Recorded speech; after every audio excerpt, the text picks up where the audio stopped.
चलिए देखते हैं। तो सबसे पहले अपन बात कर लेते हैं सिलेबस की। ठीक है, तो न्यू एजुकेशन पॉलिसी के तहत सिलेबस देखे हैं आप लोगों ने?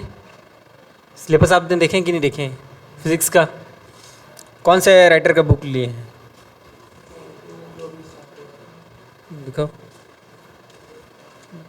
अच्छा, नवबोध का यही तो मिल रहा है। ओके ओके, ठीक ठीक ठीक। ओके, चलिए देखिए इधर क्या क्या है उसको अपन एक बार ब्रीफ व्यू में देख लेते हैं क्या क्या है आपका। ठीक है, तो इन सब से तो आपका कोई मतलब नहीं है। टोटल मार्क्स का देख लेते हैं, तो टोटल मार्क्स कितने का आने वाला है? ये मैक्सिमम जो है 100 मार्क्स का। ठीक है, और इसमें आपको कितना लाना होगा? 40 मार्क्स लाना होगा, तब जाके आप पास होंगे, अदरवाइज फेल हो जाएंगे। ठीक है, चलिए देखिए इधर हिस्टोरिकल बैकग्राउंड ये आपको पढ़ना है ना। कंट्रीब्यूशन ऑफ आर्यभट्ट, आर्यभट्ट के बारे में जानते हो आप? क्या क्या कंट्रीब्यूशन रहा है? हाँ हाँ, ठीक है, तो इन सब के बारे में अपन पढ़ेंगे, इनके कंट्रीब्यूशन के बारे में ब्रीफ स्टडी करेंगे, इन्होंने क्या क्या किया है। ठीक है, तो एक तो इनका आर्यभट्ट का हो गया, दूसरा वारामिहिर का है ना, टू साइंस एंड सोसाइटी वारामिहिर का है। और किन के बारे में है? विक्रम साराभाई। विक्रम साराभाई स्पेस स्टेशन के बारे में सुना होगा, है ना? सुने हो कि नहीं, है ना? और क्या है आपका, उसके बाद आपका मेन जो सब्जेक्ट है वो चालू हो जाता है। देखिए ये कहाँ से स्टार्ट होगा आपका? वेक्टर से। वेक्टर के बारे में आपने फर्स्ट मतलब 11th में आप लोगों ने पढ़ा है ना? 11th में वेक्टर, स्केलर, ये सब के बारे में पढ़े होगे। यहाँ पे थोड़ा सा और एक्स्ट्रा आपको पढ़ना रहेगा, तो इसमें आप वेक्टर प्रोडक्ट और स्केलर प्रोडक्ट के बारे में पढ़ा होगा। वेक्टर और स्केलर प्रोडक्ट के बारे में पढ़े हो आप, है ना? बीएससी में ये 11th में। अब ये क्या है? Derivative of vectors. Derivative of vectors में मतलब जो मोशन इन प्लेन पढ़े होगे, है ना? मतलब जैसे कोई आपका, रुको मैं बताता हूँ, जैसे कोई इस टाइप का अगर पोजीशन अगर दिया है टाइम के टर्म में, पोजीशन अगर टाइम के टर्म में दिया हुआ है, मतलब r इक्वल टू अगर सपोज हो गया 1 + t² i कैप, ऐसा कुछ पढ़े हो क्या? फिर इसका आपको वेलोसिटी निकालना रहता है, डेट इज dr/dt। तो ये सब पढ़ने वाले हैं उसमें, डेरिवेटिव ऑफ वेक्टर्स। ठीक है, तो यहाँ तक तो आप पढ़ लिए हो। उसके बाद आगे का टर्म क्या है उसको देखिए, आगे और क्या पढ़ने वाले हो? Gradient of scalar. Gradient of scalar field ये नया है आपके लिए। ठीक है, तो ये आप पढ़ोगे। इट्स फिजिकल सिग्निफिकेंस, इसका फिजिकल सिग्निफिकेंस क्या है ये आप पढ़ने वाले हो। फिर लॉज ऑफ मोशन में देखिए, लॉज ऑफ मोशन में फिर से आप पढ़ चुके हो थोड़ी बहुत चीज़ें। एक तो आप 9th में पढ़े हो और दूसरा कब पढ़े हो? 11th में पढ़े हो। ठीक है, तो review of Newton's law of motion ये आप पढ़ने वाले हो। ठीक है, और dynamics of system of particles इसको पढ़ेंगे डिटेल में। ठीक है, और देखिए dynamics of system of particles मतलब क्या हो गया आपका? जैसे किसी एक पार्टिकल के लिए या बस के लिए आप क्या पढ़ते हो?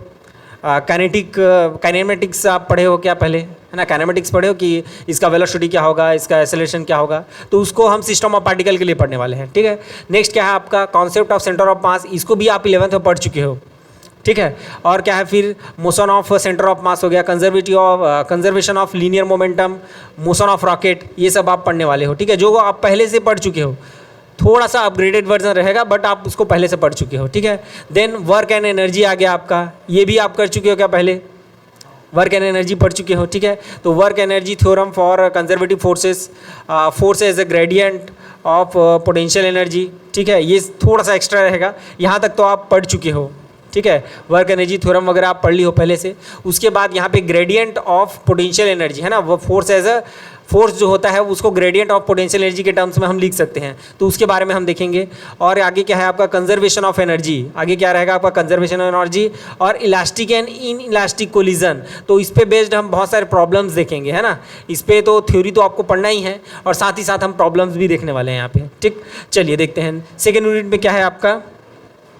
सेकेंड यूनिट जो है देखिए रोटेशनल डायनामिक्स, ये भी पढ़ चुके हो क्या पहले? रोटेशनल डायनामिक्स, तो रोटेशनल डायनामिक्स में पहला पॉइंट है आपका देखिए एंगुलर मोमेंटम। तो एंगुलर मोमेंटम, टॉर्क, ये सब के बारे में आप पहले ही जानते हो, है ना? कंजर्वेशन ऑफ एंगुलर मोमेंटम, इन सब के बारे में अपन देखेंगे। और मोमेंट ऑफ इनर्शिया, देखिए मोमेंट ऑफ इनर्शिया, ये सारी चीज़ें जो है 11th का आपका रिपीट हो रहा है। देखिए फर्स्ट सेमेस्टर जो रहेगा आपका वो 11th वाला पार्ट रहेगा बहुत सारा, और 12th वाला पार्ट जो है वो सेकंड सेमेस्टर में रहेगा। ठीक है, तो ये सब आप पढ़ने वाले हो।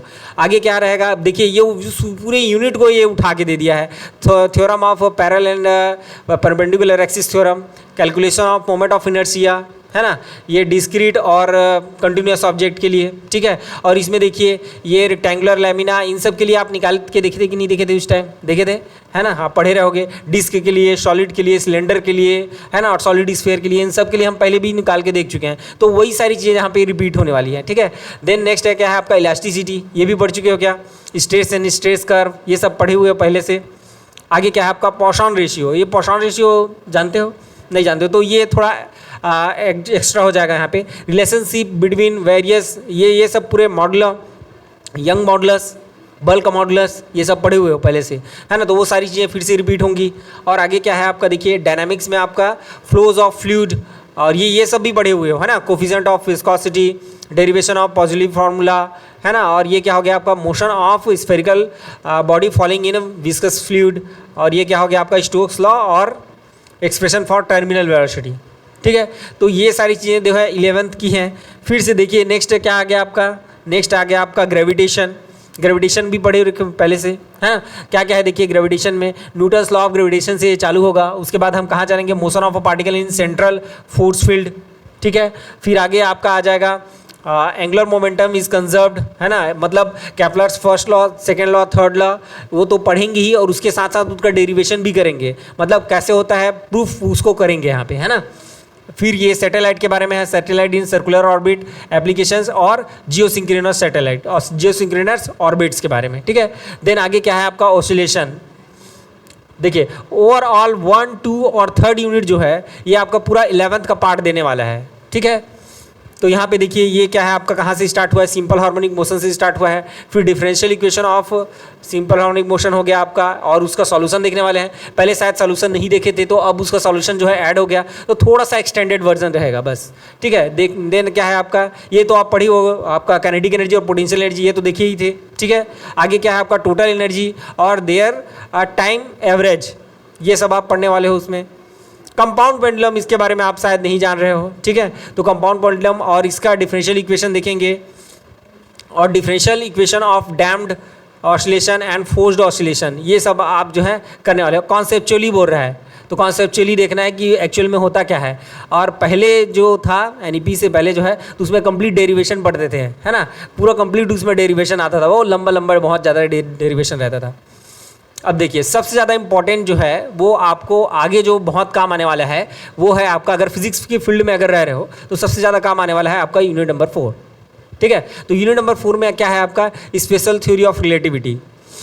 स्पेशल थ्योरी ऑफ रिलेटिविटी मतलब जब कोई पार्टिकल जो है comparable to speed of light, speed of light कितना होता है आपका, हाँ 3 × 10⁻, स्पीड ऑफ लाइट सी की बात कर रहा हूँ, सी का वैल्यू कितना होता है 3 × 10⁸ अपॉन मीटर पर सेकेंड, है ना, 3 × 10⁸ मीटर पर सेकेंड, या इसी को अपन क्या बोलते हैं 3 लाख किलोमीटर पर सेकेंड, 3 लाख किलोमीटर पर सेकेंड ऐसा बोलते हैं, ठीक है। तो अगर कोई पार्टिकल जो है comparable to speed of light अगर मूव करे तब क्या क्या चेंजेस आएगा, उसका लेंथ में क्या चेंजेस आएगा, टाइम जो लग रहा है उसको ट्रैवल करने में वो उसमें कितना चेंज आएगा, ये सब के बारे में हम यहाँ पे पढ़ने वाले हैं, ठीक है। तो इसमें देख लेते हैं क्या क्या है आपका फ्रेम ऑफ रेफरेंस के बारे में आप जान रहे हो, फ्रेम ऑफ रेफरेंस के बारे में पढ़े होगे थोड़ा बहुत, ठीक है। देन आगे क्या है आपका Galilean transformation, inertial and non inertial frames, ठीक है, ये सब आप पढ़ेंगे। माइकलसन मोर्ले एक्सपेरिमेंट, ये जो पार्ट रहता था पहले हम बीएससी 3rd ईयर में पढ़ते थे, ठीक है, वो जो है आप जो है अब यहाँ पे पढ़ने वाले हो, ठीक है। तो postulates of special theory of relativity, Lorentz transformation, length contraction, time dilation और relativistic transformation of velocity, relativistic variation of mass, mass energy equivalence, transformation of energy and momentum, ये सब आप जो है यहाँ पे पढ़ने वाले हो, ठीक है क्या, ओके। तो चलिए हम लोग स्टार्ट करने वाले हैं। बेसिकली हम स्टार्ट करेंगे वो है आपका यूनिट नंबर 1, ठीक है। और यूनिट नंबर 1 में भी हम स्टार्ट कर रहे हैं अभी वेक्टर से। कहाँ से स्टार्ट करेंगे, वेक्टर से, ठीक है। बाकी हिस्टोरिकल बैकग्राउंड जो रहा है इंडिया का, ठीक है, या इंडिया के जो जितने भी साइंटिस्ट थे उनका हम बाद में देखेंगे, है ना। एक लेक्चर जो है इस पर डेडिकेटेड रहेगा और इनके बारे में सारा जो है डिटेल हम देख लेंगे कि इनका क्या कंट्रीब्यूशन रहा है, ठीक है। तो चलिए स्टार्ट करते हैं वेक्टर से। तो फिजिक्स तो आप पढ़ के आए हो, पहले फिजिक्स पढ़े हो कि नहीं पढ़े हो, पढ़े हो ना। तो फिजिक्स में बेसिकली हम किसका स्टडी करते हैं, किसका स्टडी करते हैं फिजिक्स में, बताओ, कुछ आइडिया है? फिजिक्स में पहले तो पढ़े हो ना, किस किस मतलब क्या क्या ऐसे टॉपिक्स रहा है जिसमें हम फिजिक्स में पढ़े हैं जिसको? हाँ, वेक्टर्स हो गया, ओके, और हाँ, लॉज में कौन कौन सा लॉज पढ़े हो आप? हाँ, न्यूटन्स लॉ, ओके, और काइनेटिक्स के बारे में पढ़े हो कि पार्टिकल जैसे मूव कर रहा है तो कितना टाइम के बाद उसका वेलोसिटी इतना हो जाएगा, या एक्सेलरेशन उसका क्या होगा, या कितने टाइम बाद कितना डिस्टेंस ट्रेवल करेगा, इन सब के बारे में आप पहले पढ़े हुए हो, ठीक है। और क्या पढ़े हुए हो? जैसे अभी आया था ग्रेविटेशन के बारे में, एनर्जी, हाँ, उसके उन सब के बारे में पढ़े हो। और हाँ हाँ हाँ, और चलो, अपन क्या बात कर रहे थे? फिजिकल क्वांटिटी के बारे में बात कर रहे थे क्या? हाँ, चलिए, तो फिजिकल क्वांटिटी किसको कहेंगे? फिजिकल क्वांटिटी नहीं, फिजिकल क्वांटिटी किसको बोलेंगे? मैं जैसे कोई भी मैं क्वांटिटी बोल रहा हूँ, जैसे मैं लेंथ बोल रहा हूँ, या वेलोसिटी बोल रहा हूँ, या स्पीड बोल रहा हूँ, है ना, तो ये सब क्या है? फिजिकल क्वांटिटी है, ठीक है। तो फिजिकल क्वांटिटी क्यों कहते हैं इसको? हाँ, तो इसका मतलब एक डेफिनेशन होता है, the quantity which can be measured. ऐसी क्वांटिटी जिसको हम क्या कर सकते हैं? मेज़र कर सकते हैं, उसको अपन क्या कहते हैं? फिजिकल क्वांटिटी, है ना। तो the quantity which can be measured, ठीक है। तो जैसे आपका लेंथ हो गया, लेंथ को मेज़र कर सकते हो, टाइम को मेज़र कर सकते हो, टाइम को कर सकते हो ना, तो स्टॉप वॉच लगा के क्या मेज़र नहीं करते हो, है ना। और कोई एग्जांपल जानते हो आप? और ऐसे कौन कौन से क्वांटिटीज़ हैं जो आप 11th-12th में पढ़े हो जिसको आप मेज़र कर सकते हो? कौन कौन से क्वांटिटीज़ हैं? बताओ। फंडामेंटल यूनिट्स पढ़े हो, फंडामेंटल क्वांटिटीज़ कौन कौन से होते हैं? नहीं पता है? लेंथ, टाइम, मास, टेम्परेचर, हाँ, ऐसे 7 होते हैं ना, ठीक है। 9th और 11th में पढ़े हो आप उसको, है ना, ठीक है, ओके। तो चलिए देखते हैं इधर फिजिकल क्वांटिटी। इधर फिजिकल क्वांटिटी को हम वेक्टर्स की ओर लेके जाएंगे, है ना। तो कैसे हम वेक्टर्स की ओर लेके जाएंगे उसको देख लेते हैं। तो जैसे मैं कोई भी फिजिकल क्वांटिटी की अगर मैं बात कर रहा हूँ, है ना, तो ये जो फिजिकल क्वांटिटी है, एक तो इसका मैग्नीट्यूड हो सकता है ना, मतलब इसका वैल्यू हो सकता है कि हाँ लेंथ इतना आया, ऐसा हो सकता है, ठीक है। और दूसरा क्या स्थिति हो सकती है कि ये डायरेक्शन के साथ चेंज हो जाए, डायरेक्शन के साथ चेंज हो जाए इन द सेंस, जैसे मैं कोई भी फिजिकल क्वांटिटी को अगर मैं एक्सप्लेन करूँगा तो मैं क्या लूँगा? एक फ्रेम ऑफ रेफरेंस लूँगा, है ना। वहाँ से स्टार्ट करते हैं। मैं क्या लूँगा? एक फ्रेम ऑफ रेफरेंस लूँगा। जैसे मैं अगर मान के चलूँ कि जैसे कोई कार चल रही है, ठीक है, तो कोई कार अगर चल रही है और उसका स्पीड अगर मैं बोलूँ, या फिर आप बाइक चलाते हैं, उसका स्पीडोमीटर में अगर सपोज 30 किलोमीटर पर आवर अगर दिखा रहा है, या कार में दिखा रहा है 30 किलोमीटर पर आवर, तो इसका मतलब क्या है? वो उतने स्पीड से चल रही है, ठीक है। लेकिन किसके रिस्पेक्ट में, किसके रिस्पेक्ट में चल रहा है वो 30 किलोमीटर पर आवर? वो तो उसका यूनिट हो गया ना। तो वो अर्थ के रिस्पेक्ट में चल रही है। किसके रिस्पेक्ट में चल रही है? अर्थ के रिस्पेक्ट में चल रही है। लेकिन ओवरऑल अगर हम देखें तो अर्थ भी तो मूव कर रहा है। अर्थ मूव कर रहा है कि नहीं कर रहा है? ठीक है। तो अर्थ, अगर कोई व्यक्ति जो है अगर मून पे बैठा हुआ है, वो हमारे मोशन की जो कार चल रहा है या स्कूटी पे हम बैठे हुए हैं, उसका अगर स्टडी अगर करेगा तो क्या उसको 30 किलोमीटर आवर ही दिखेगा? अर्थ का भी रोटेशन उसमें काउंट होगा कि नहीं होगा? होगा। तो ठीक है। तो फिजिकल क्वांटिटी जो है बेसिकली हम जो भी मेज़र करते हैं वो एक प्रकार का रिलेटिव क्वांटिटी मेज़र करते हैं। क्या क्वांटिटी मेज़र करते हैं? रिलेटिव। रिलेटिव मतलब समझ रहे हो? रिलेटिव मतलब एक के कंपैरिजन में दूसरे का क्या वैल्यू है। जैसे मैं यहाँ पे स्पीड या वेलोसिटी की मैं जैसे बात कर रहा हूँ, तो ये किसके कंपैरिजन में ले रहे हो? अर्थ को आप रेस्ट में ले रहे हो, और इसको रेस्ट में लेके आप कार का स्पीड जो है क्या कर रहे हो? मेज़र कर रहे हो। ठीक है, ठीक वही चीज़ हो रही है। तो ठीक है, तो कोई भी फिजिकल क्वांटिटी को हम जैसे डिफाइन करते हैं तो हमको एक फ्रेम ऑफ रेफरेंस की ज़रूरत पड़ती है। ठीक है, स्पेसिफाइड करने के लिए भैया कि जो है ये उसका ओरिजिन है, और यहाँ से हम उसका पोजीशन हो गया या कोई भी हम चीज़ अगर मेज़र कर रहे हैं तो उसका जो है वैल्यू इतना है। ठीक है। तो जैसे मैं फ्रेम ऑफ रेफरेंस की मैं बात करूंगा, तो मान लेते हैं कि कोई फिजिकल क्वांटिटी जो है इस डायरेक्शन में, इस डायरेक्शन में, इस डायरेक्शन में, सभी डायरेक्शन में अगर कांस्टेंट है तो क्या वो डायरेक्शन पे डिपेंड कर रहा है? डायरेक्शन पे डिपेंड कर रहा है क्या? नहीं कर रहा है, क्योंकि हर एक डायरेक्शन में मैं क्या बोल रहा हूं कि इसका वैल्यू जो है वही है, सेम है ना। तो देखिए फिजिकल क्वांटिटीज को हम दो तरह से यहाँ पे डिफाइन करेंगे। तो पहला मैं क्या बोल दिया कि इसका मैग्नीट्यूड जो है हर एक डायरेक्शन में, चाहे मैं इधर जाऊँ, इधर जाऊँ, इधर जाऊँ, कहीं भी चले जाऊँ, क्या है? कांस्टेंट है। ठीक है, एक ये हो गया। और दूसरा क्या हो सकता है कि ये जो है किसी एक पर्टिकुलर डायरेक्शन के अकॉर्डिंग क्या हो जाए? चेंज हो जाए। सपोज कि कोई फिजिकल क्वांटिटी जो है इधर क्या हो रहा है? चेंज हो रहा है, किसी एक डायरेक्शन में क्या हो रहा है? चेंज हो रहा है। तो दो प्रकार की फिजिकल क्वांटिटीज मिली आपको। पहला क्या? जिसमें केवल और केवल मैग्नीट्यूड है, डायरेक्शन के साथ चेंज नहीं हो रहा है। और दूसरा क्या? दूसरा जो डायरेक्शन के साथ क्या हो रहा है? चेंज हो रहा है। ठीक है, तो फिजिकल क्वांटिटी को हम दो तरह से यहाँ पे डिवाइड कर सकते हैं। ठीक है, तो ये हमारा क्या हो जाएगा? आपका फिजिकल क्वांटिटी। ठीक है, अब ये जो फिजिकल क्वांटिटी है दो तरह के हो सकते हैं। एक क्या? जिसमें केवल क्या हो? हाँ, मैग्नीट्यूड हो। ठीक है, डायरेक्शन ना हो, मतलब डायरेक्शन के साथ उसका वैल्यू चेंज ना हो, तो उसको हम क्या कहेंगे? स्केलर क्वांटिटी कहेंगे। क्या कहेंगे? Scalar quantity. और एक में क्या हो जाए? उसमें डायरेक्शन के साथ चेंजेस अगर हो तो उसको हम क्या कहेंगे? वेक्टर क्वांटिटी कहेंगे, है ना। तो scalar quantity the quantity which have magnitude only.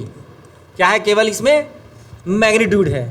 ठीक है, तो ये क्या कहलाएगा? आपका स्केलर क्वांटिटी कहलाएगा। और दूसरा वेक्टर क्वांटिटी क्या हो जाएगा? आपका मैग्नीट्यूड प्लस क्या हो जाएगा? मैग्नीट्यूड प्लस क्या हो जाएगा? डायरेक्शन। ये डायरेक्शन के साथ भी चेंज हो रहा है, तो ये डायरेक्शन भी इसमें क्या हो जाएगा? आपका इंक्लूड हो जाएगा। Magnitude plus direction. ठीक है, क्लियर है? ओके, अब चलिए देखिए इधर एक और प्रकार का हो सकता है ये फिजिकल क्वांटिटी। ठीक है, आपके सिलेबस में केवल ये दो क्वांटिटीज़ हैं, स्केलर क्वांटिटी और वेक्टर क्वांटिटी। ठीक है, एक और क्वांटिटी होता है जो क्या होता है? जिसके मल्टीपल डायरेक्शन होते हैं। ठीक है, मल्टीपल डायरेक्शन मतलब समझ रहे हो? जैसे ये बॉटल हो गया आपका। ठीक है, अब इस बॉटल में अगर मैं इसको ऐसे प्रेस करूँगा तो क्या होगा? केवल ये वाला डायरेक्शन क्या हुआ? कम हुआ, लेकिन ये वाला डायरेक्शन क्या हो गया? नहीं, वो कहाँ कांस्टेंट है? वो देखो बढ़ रहा है। ठीक है, ये ऐसे अगर मैं दबाऊंगा तो ये बीच वाला क्या हो गया? कम हुआ, लेकिन इधर क्या हो रहा है? बढ़ गया। ठीक है, तो इस प्रकार का मतलब जो फिजिकल क्वांटिटी है उसको अपन क्या बोलते हैं? जो मल्टीपल डायरेक्शन होते हैं जिसके क्या होते हैं? देखिए पहले वाले में क्या है आपका? मैग्नीट्यूड। दूसरे वाले में क्या है आपका? Magnitude plus direction. और थर्ड वाले को हम बोलते हैं टेंसर। क्या बोलते हैं? टेंसर, जिसमें आपका मैग्नीट्यूड तो होता ही है और इसमें क्या होता है? मल्टीपल डायरेक्शन होता है। क्या होता है? मल्टीपल डायरेक्शन होता है। ठीक है, तो मल्टीपल डायरेक्शन में हमने देखा अभी कि कैसे इसको स्क्वीज कर रहे थे, तो अलग अलग डायरेक्शन में भी क्या हो रहा था? चेंजेस हो रहा था। ठीक है, जिसको अपन क्या कहते हैं? स्ट्रेन कहते हैं। क्या बोलते हैं? स्ट्रेन। स्ट्रेस से हम उसको डिफाइन करते हैं, वो आएगा बाद में देखेंगे उसको, है ना। ठीक, और इसमें क्या एग्जांपल हो सकता है? पहला एग्जांपल तो ये बॉटल का हो गया, हमने स्क्वीज किया। ठीक है, दूसरा एग्जांपल क्या हो सकता है? आप लोगों ने मोमेंट ऑफ इनर्शिया पढ़ा होगा। मोमेंट ऑफ इनर्शिया पढ़े हो? ठीक है, तो सपोज ये हमारे पास कोई प्लेट है, स्क्वायर प्लेट या रेक्टेंगल प्लेट, जैसा भी लेना चाहें। अब इसके सेंटर से अगर कोई एक्सिस अगर जा रही है, सेंटर से अगर कोई एक्सिस अगर जा रही है तो उसके लिए मोमेंट ऑफ इनर्शिया कुछ ना कुछ वैल्यू देगा। ठीक है, अब अगर उसी को मैं जो है यहाँ से अगर मेज़र करूँ तो उसका मोमेंट ऑफ इनर्शिया क्या होगा? अलग होगा। यहाँ से अगर मेज़र करूँ तो अलग होगा, यहाँ से अगर मेज़र करूँ तो अलग होगा। मतलब देखिए मोमेंट ऑफ इनर्शिया जो है मल्टीपल डायरेक्शन में मल्टीपल वैल्यूज़ दे रहा है। मल्टीपल डायरेक्शन में क्या दे रहा है? मल्टीपल वैल्यूज़ दे रहा है। तो ये भी क्या हो जाएगा? आपका टेंसर क्वांटिटी हो जाएगा। तो चलिए तीनों का एग्जांपल देखते हैं। तो जैसे मैं स्केलर क्वांटिटी की अगर मैं बात करूं, स्केलर क्वांटिटी में पहला जो हमारा आता है वो क्या होता है? आपका डिस्टेंस। क्या होता है? डिस्टेंस। ठीक है, डिस्टेंस और डिस्प्लेसमेंट में क्या डिफरेंस है ये पता है? ठीक है, हाँ। और इधर देखिए वेक्टर में क्या होता है आपका? ये होता है आपका डिस्प्लेसमेंट। वेक्टर क्या होता है आपका? डिस्प्लेसमेंट जो है वो वेक्टर क्वांटिटी होता है, और डिस्टेंस आपका क्या होता है? स्केलर क्वांटिटी होता है। दोनों में क्या डिफरेंस है? हाँ चलिए देखिए, इधर इधर मैं सपोज कोई पार्टिकल जो है या चीटी जो है इस प्रकार से यहाँ तक गया, ठीक है, यहाँ से वहाँ तक गया, तो इसका डिस्प्लेसमेंट और डिस्टेंस कितना होगा बताओ। सपोज इसका रेडियस अगर r है तो इसका डिस्टेंस क्या हो जाएगा और डिस्प्लेसमेंट क्या हो जाएगा बताओ। 11th में पढ़े हो, क्या होगा डिस्टेंस, क्या होगा इसका डिस्टेंस, यहाँ से यहाँ तक ऐसे ट्रेवल किया, ये ऐसे कंप्लीट सर्कल रहता तो कितना होता 2πr होता, सरकमफेरेंस लेते हैं, ठीक। तो ये आधा कवर किया तो कितना हो जाएगा πr हो जाएगा, तो डिस्टेंस कितना आ गया आपका। बट डिस्प्लेसमेंट कितना हुआ, डिस्प्लेसमेंट जो होता है आपका शॉर्टेड डिस्टेंस होता है, क्या होता है शॉर्टेड डिस्टेंस होता है। तो आप देखेंगे ये डायरेक्ट यहाँ से यहाँ तक आप मेजर कर दोगे तो ये तो आपका रेडियस कितना है, ये कितना है, ठीक है, तो क्या हो जाएगा आपका r + r, तो कितना हो गया 2r, तो ये क्या हो जाएगा आपका डिस्प्लेसमेंट हो जाएगा। तो ये कुछ इस प्रकार से, ठीक है। तो एक तो आपका क्या हो गया डिस्टेंस हो गया, और क्या क्या एग्जांपल हैं जो हो सकते हैं आपके बताओ। एक हो गया आपका स्पीड, ठीक है, एनर्जी, ये सब क्या है आपके स्केलर क्वांटिटीज हैं, ठीक है। अब अगर मैं वेक्टर क्वांटिटीज की बात करूं तो ये आपका डिस्प्लेसमेंट हो गया, आपका वेलोसिटी हो गया और एक्सेलरेशन हो गया, ये सब क्या है आपके, ठीक है, वेक्टर क्वांटिटीज हो गया, ठीक है। अब एक और है हमारे पास जिसको हम क्या बोल रहे हैं टेंसर बोल रहे हैं। तो इसमें जो स्ट्रेन स्ट्रेस जो होता है ना, एक तो आपका स्ट्रेन हो गया, स्ट्रेन को देखिए हम स्क्वीज करके, है ना, कैसे मल्टीपल डायरेक्शन में क्या हो रहा है चेंजेस हो रहा है। और दूसरा होता है हमारा यहाँ पे अगर देखें तो moment of inertia, moment of inertia, ठीक है। तो ये यहाँ तक क्लियर है, ठीक है। आपका स्केलर क्वांटिटी, आपका वेक्टर क्वांटिटी और आपका टेंसर क्वांटिटी, ठीक है, तीनों चीज़ें क्लियर है, ठीक है। चलिए इसको लिखेंगे तो लिख लीजिए, फिर आगे बढ़ते हैं।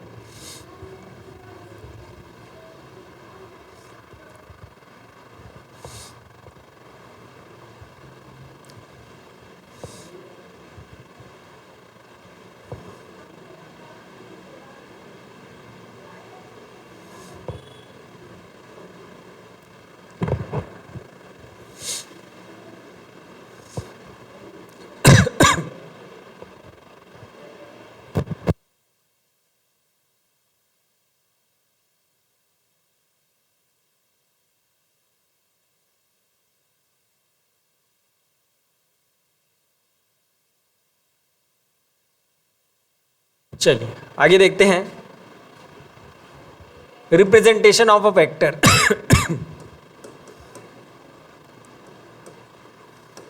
रिप्रेजेंटेशन ऑफ अ वेक्टर, तो रिप्रेजेंटेशन ऑफ अ वेक्टर, ये वेक्टर को हम कैसे रिप्रेजेंट करेंगे, है ना। जैसे कोई क्वांटिटी है, जैसे मैं कोई वेक्टर ए है, ठीक है, वेक्टर ए अगर मैं बोल रहा हूँ तो मैं कैसे लिखता हूँ उसको, ये कुछ इस प्रकार से लिखता हूँ, उसके ऊपर क्या बना देता हूँ, हाँ एरो बना देता हूँ, है ना। तो एरो क्या बताता है देखिए, तो ये तो आपका डायरेक्शन को बताता है, ये तो क्लियर है, कोई दिक्कत नहीं है, ठीक है। कोई भी फिजिकल का अगर क्वांटिटी अगर वेक्टर क्वांटिटी है तो उसके ऊपर हम क्या लगा देते हैं, एक एरो लगा देते हैं, ठीक है। अब ये एरो क्या क्या रिप्रेजेंट करता है उसको देखते हैं।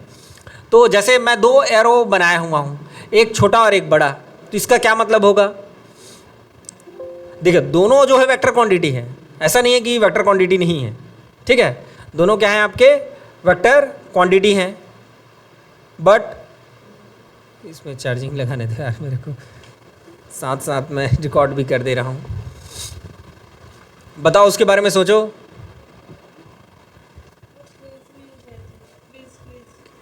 क्या हो गया क्विज,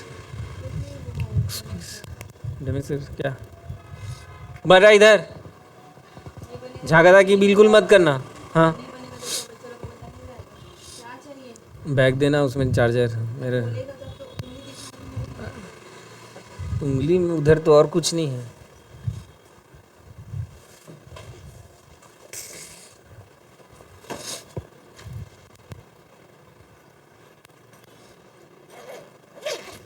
तो कब निकल रहे हो तुम लोग, जाओगे वहाँ।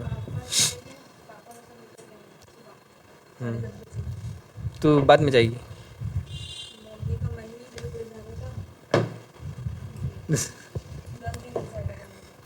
तो बाद में चले जाना भैया के साथ। भैया कहाँ हैं अभी, ही फीस रहेगा 16 दिन वाला, ऐसा 3 कार्यक्रम निपटाना है, मतलब ऐसे जाएंगे लाइन जाते थे एक दिन पहले। किसे खांसी आ रहा है यार? मम्मी को ले जाने का मन नहीं हो रहा, मम्मी कहते हैं कि ना जाए वाला देखती हूँ, और मैं आज मन कि जाऊँगी, मम्मी बार-बार बोल देते हैं क्योंकि पानी वानी गिर रहा है बहुत, सुबह भी चालू है, तो हम बोलते हैं इतना कीचड़ उचड़ हो जाता है, मतलब रोड मेन रोड पर बैठे गाँव में अगर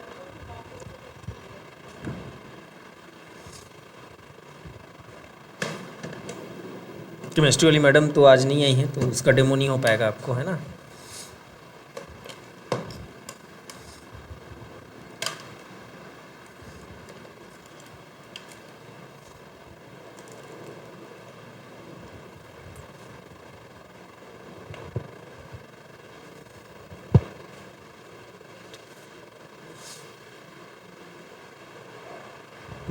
चलिए, तो ये क्या बताएगा बताइए। एरो अगर बड़ा है इसका मतलब क्या है, इसका मैग्नीट्यूड जो है, सपोज ये है आपका A1, ठीक है, A1 को ऐसे रिप्रेजेंट किया हूँ और A2 ऐसा रिप्रेजेंट किया हूँ, तो इसका जो मैग्नीट्यूड है वो ज़्यादा होगा, जिसका लाइन ज़्यादा लंबा होगा उसका मैग्नीट्यूड ज़्यादा होगा। क्लियर है क्या? एकदम क्रिस्टल क्लियर। जो लाइन जो है ज़्यादा बड़ी रहेगी वो उसका मैग्नीट्यूड जो है ज़्यादा रहेगा, है ना। मतलब बेसिकली जो है ये जो लाइन जो है वो बता रहा है कि उसका मैग्नीट्यूड को बताता है, और ये सिंपली यहाँ पे जो एरो लगाते हैं वो उसके डायरेक्शन को बताता है। क्लियर है? चलिए अब देखते हैं कि सपोज हमारे पास कोई पॉइंट है ना, पोजीशन वेक्टर की हम बात करने वाले हैं। नेक्स्ट जो है किसकी बात करेंगे? Position vector. पोजीशन वेक्टर, ठीक है। पोजीशन वेक्टर की जैसे हम बात करें तो चलिए देखते हैं।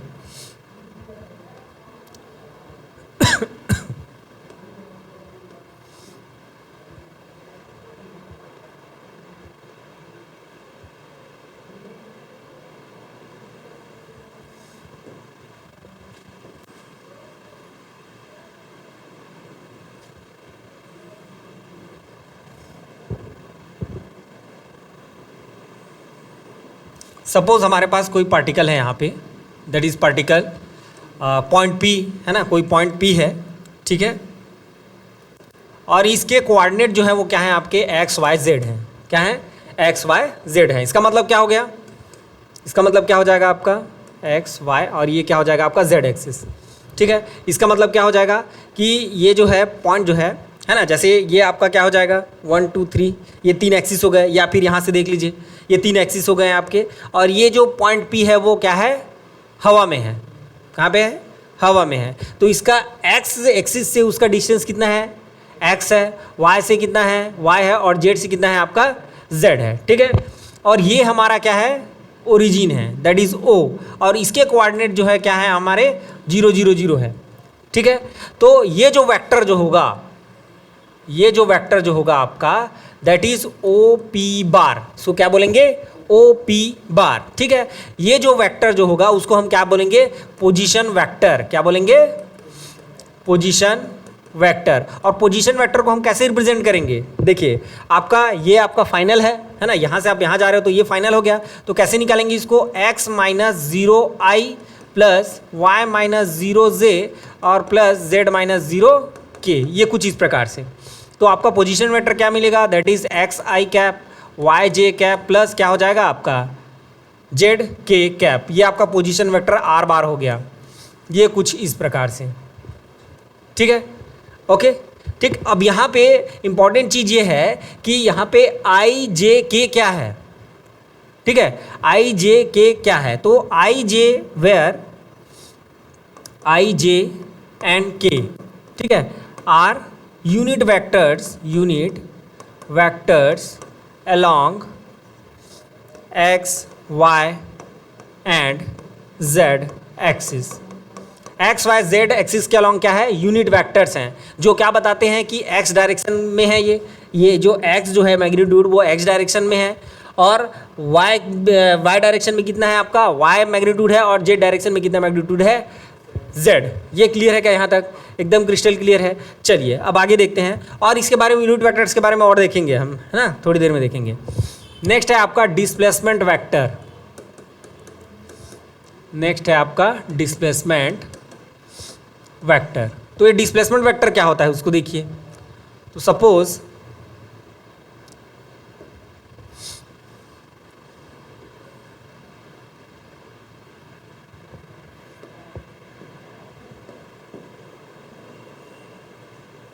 ये इसको हम क्या बोलते हैं, x बोलते हैं, इसको हम y बोल दिए और इसको हम क्या बोल दिए, z बोल दिए। तो सपोज हमारे पास दो पॉइंट्स हैं, this is your point P and this is your point Q, ठीक है। अब देखिए इसके कोऑर्डिनेट जो है सपोज x1 y1 z1 है और इसके कोऑर्डिनेट क्या है आपके x2 y2 और z2 है, ठीक है। तो ये हमारा जो होगा इसके लिए पोजीशन वेक्टर हो जाएगा और ये जो हमारा होगा ये किसके लिए हो जाएगा, इसके लिए पोजीशन वेक्टर हो जाएगा, ठीक है। अब कोई सपोज पार्टिकल जो है कहाँ से कहाँ जा रहा है आपका, P से Q में जा रहा है, कहाँ से कहाँ जा रहा है, P से Q में जा रहा है। तो उसका जो डिस्प्लेसमेंट वेक्टर जो होगा, उसका जो डिस्प्लेसमेंट वेक्टर होगा उसको कैसे रिप्रेजेंट करेंगे, देखिए ये कुछ इस प्रकार से, यहाँ से कहाँ गया, इधर गया, ऐसे रिप्रेजेंट करेंगे क्या, करेंगे। तो अब इसका डिस्प्लेसमेंट वेक्टर हम कैसे लिखेंगे, देखिए ये कहाँ से कहाँ जा रहा है, P से Q में जा रहा है, तो इसका क्या हो जाएगा आपका पोजीशन वेक्टर OQ माइनस क्या हो जाएगा, OP हो जाएगा। या तो आप ऐसा कर सकते हो या दूसरा क्या कर सकते हो, ये जो पॉइंट दिया हुआ है उससे डायरेक्ट आप माइनस करके इसमें लिख सकते हो, ठीक है। तो कैसे लिखेंगे, देखिए डायरेक्ट अगर मैं लिखना चाहूँ तो कैसे लिखेंगे, ये क्या हो जाएगा आपका x2, ये आपका x2 हो गया और वहाँ पर आपका पहला वाला that is x1, x2 minus x1 का आई कैप, ठीक है। देन क्या हो जाएगा आपका y2 माइनस y1 जे कैप और प्लस z2 माइनस z1 क्या हो जाएगा, k कैप हो जाएगा। ये कुछ इस प्रकार से and that is nothing but your PQ बार। ये क्या हो जाएगा आपका डिस्प्लेसमेंट हो जाएगा किसी भी पार्टिकल का जो कहाँ से कहाँ गया है, P से Q में गया है, ठीक है। अब आप पहले पढ़े हो distance between the two points, distance between the two points आप पढ़ क्या हो, क्या पहले पढ़े हो कि नहीं पढ़े हो ना, distance between the two points क्या होता है, देखिए यहीं पर से हम निकाल देंगे, ठीक है। कैसे निकालेंगे, देखिए आगे हम मॉडुलस पढ़ने वाले हैं, इसका क्या हम पढ़ने वाले हैं, मॉडुलस ऑफ अ वेक्टर, जो क्या बताता है, उसके मैग्नीट्यूड को बताएगा, किसको बताएगा, मैग्नीट्यूड को बताएगा। तो चलिए उसको पहले देख लेते हैं, उसके बाद इसका मॉडुलस निकालेंगे, जो हमको क्या देगा, distance between the two points देगा। इसका मैग्नीट्यूड देखो, ये डिस्प्लेसमेंट है, डिस्प्लेसमेंट का अगर मैं मॉडुलस निकाल दूँ तो क्या मतलब उसका मैग्नीट्यूड अगर बोलूँ तो क्या देगा, वो डिस्टेंस को देगा, ठीक है। तो देखेंगे उसको अभी। तो चलिए उससे पहले हम डिस्कस कर लेते हैं modulus of a vector, modulus of a vector, ठीक है। तो मॉडुलस ऑफ अ वेक्टर क्या होगा, ठीक है। मॉडुलस ऑफ अ वेक्टर, तो suppose vector A, let vector A is represented as AX I cap AY J cap plus AZ K cap, ये ऐसा अगर दिया हुआ है, ठीक है। तो आपका modulus of a vector then modulus of a vector, modulus of a vector mod A that is equals to under root of that is AX square plus AY square plus AZ square. This is your modulus of a vector. अब चलिए देखिए example के तौर पे जैसे मैं ले लेता हूँ कि suppose vector A is equals to 2I cap plus 3J cap plus 4K cap, ऐसा अगर दिया हुआ है तो इसका मॉडुलस ऑफ अ वेक्टर कैसे निकालेंगे, दैट इज इक्वल्स टू कितना हो जाएगा, अंडर रूट ऑफ 2 का स्क्वायर प्लस 3 स्क्वायर प्लस कितना हो जाएगा 4 स्क्वायर। तो ये क्या मिलेगा आपका, अंडर रूट 4 प्लस 9 प्लस कितना हो जाएगा 16, तो अंडर रूट कितना हो जाएगा आपका 25 29, तो ये कितना हो जाएगा 29। This is nothing but your magnitude of vector A, ठीक है। अब चलिए इसको सेम हम यहाँ पे करके देखेंगे, किसका निकाल रहे हैं हम, इस पी को डिस्प्लेसमेंट वेक्टर का हम क्या निकाल रहे हैं, मॉडुलस निकाल रहे हैं, ठीक है। मतलब केवल हमको क्या चाहिए यहाँ पे, मैग्नीट्यूड चाहिए। तो कैसे निकलेगा, देखिए अंडर रूट ऑफ ये क्या हो जाएगा, that is x2 minus x1 का square plus y2 minus y1 का square plus z2 minus z1 का स्क्वायर। और ये बेसिकली क्या होता है, यही तो फॉर्मूला पढ़े हो आप, distance between the two points, यही आता है। तो देखो तो आप जो है डिस्प्लेसमेंट का अगर मैग्नीट्यूड निकालेंगे तो क्या मिल जाता है आपको, डिस्टेंस मिल जाता है, distance between the two points, right. यहाँ तक क्लियर है, नींद तो नहीं आ रही है, थोड़ा ज़ोर से बोला करो, है ना, मैं जो भी पूछता हूँ उसको थोड़ा ज़ोर से बोलेंगे, ठीक है। चलिए ओके, ये क्लियर है यहाँ तक, ठीक है। देन नेक्स्ट इसी में देख लेते हैं हम यूनिट वेक्टर।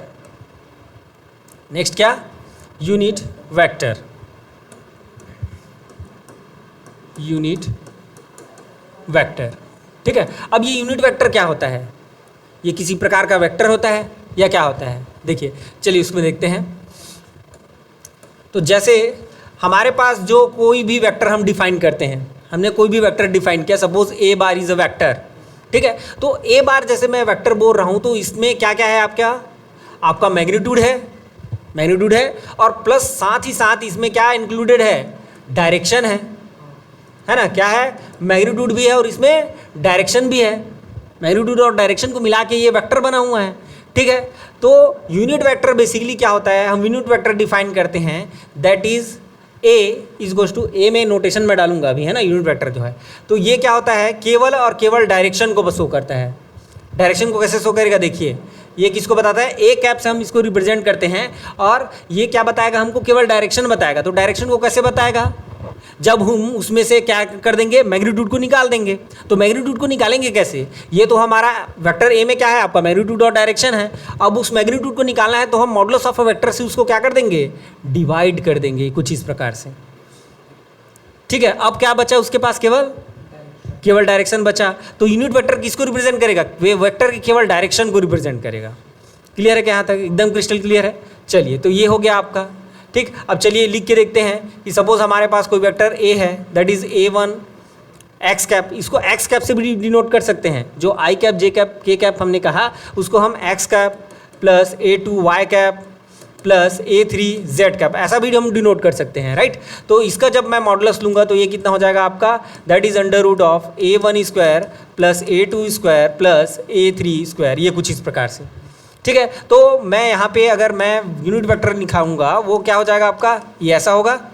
तो ये फाइनली कितना हो जाएगा आपका, A1 x cap plus A2 y cap plus A3 z cap upon under root of, ये कितना हो जाएगा आपका, A1 square plus A2 square plus A3 square. ये कुछ इस प्रकार से आप क्या कर सकते हो, यूनिट वेक्टर निकाल सकते हो, ठीक है। तो चलिए यहाँ पे देखते हैं कि सपोज हमारे पास अगर A बार अगर दिया हुआ है 2i cap minus 3j cap plus 4k cap, ये ऐसा दिया हुआ है, तो उसका यूनिट वेक्टर क्या होगा, है ना। देन फाइंड यूनिट वेक्टर, ठीक है। तो यूनिट वेक्टर क्या हो जाएगा आपका, तो unit vector a cap equal to कितना होता है आपका, mod of a upon, sorry vector a upon mod of a, यही होता है। तो वेक्टर ए कितना है आपका, देखिए that is 2i cap minus 3j cap plus 4k cap upon कितना हो जाएगा, ये अंडर रूट हो जाएगा, that is 2 square plus minus 3 का स्क्वायर, ठीक है।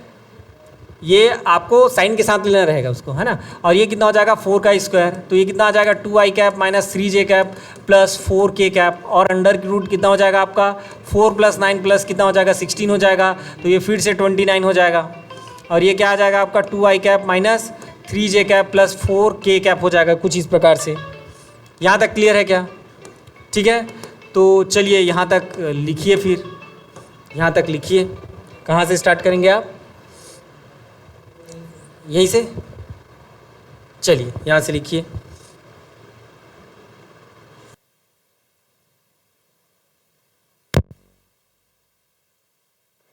ओके, तो ये यूनिट वेक्टर निकालना आ जाएगा, ठीक है। अब देखिए इसमें एक और इम्पॉर्टेंट चीज़ यहाँ पे हम देखने वाले हैं, जैसे यहाँ पे देखेंगे, ठीक है।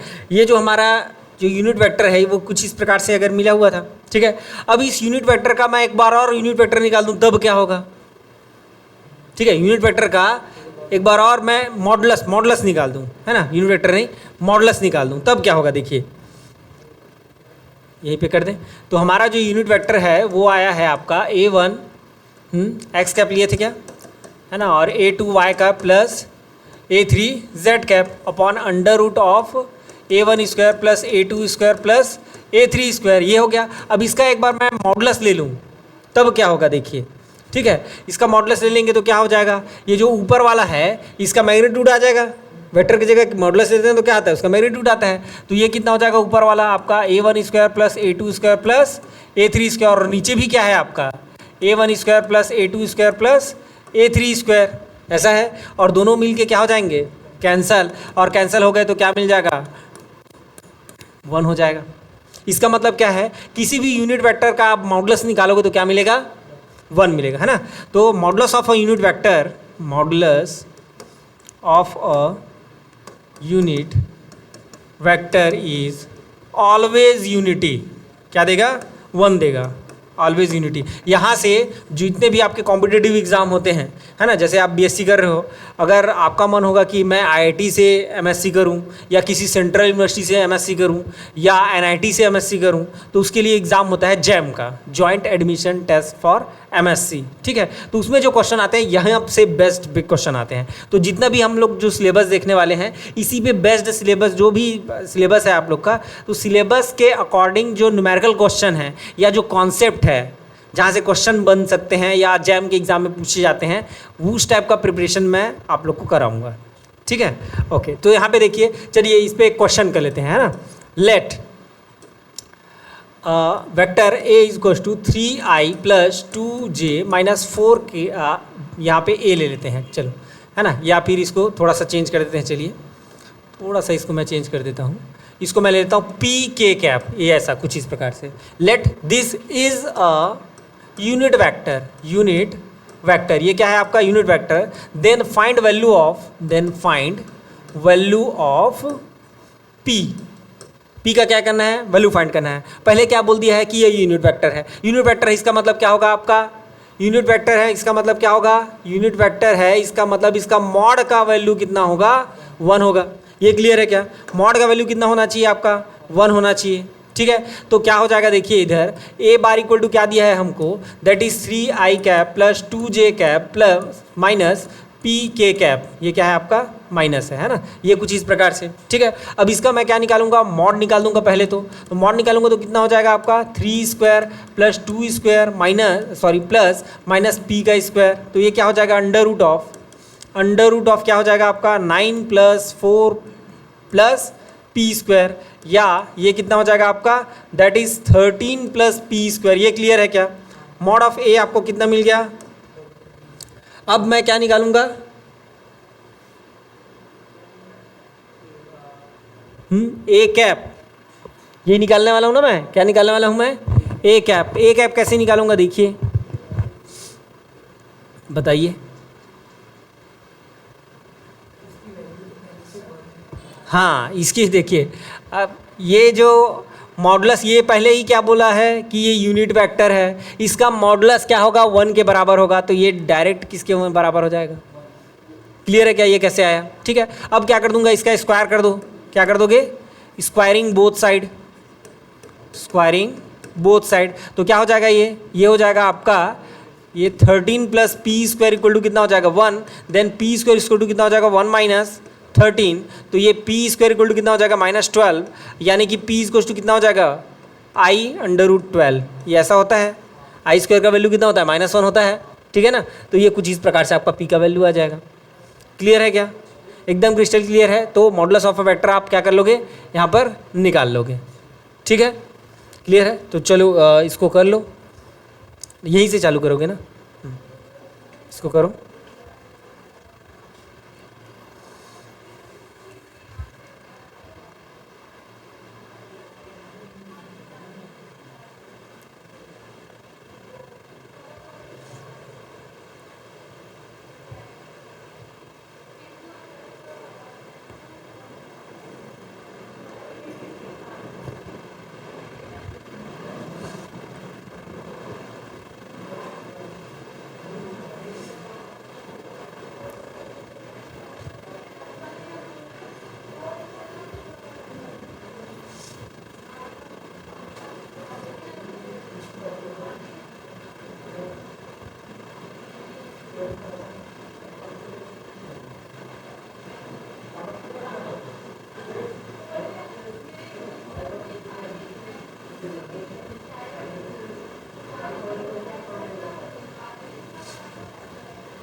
तो यहीं तक करते हैं, फिर कल की क्लास में हम जो है डॉट प्रोडक्ट, क्रॉस प्रोडक्ट देखेंगे और साथ ही साथ टाइप्स ऑफ वेक्टर की हम बात करेंगे।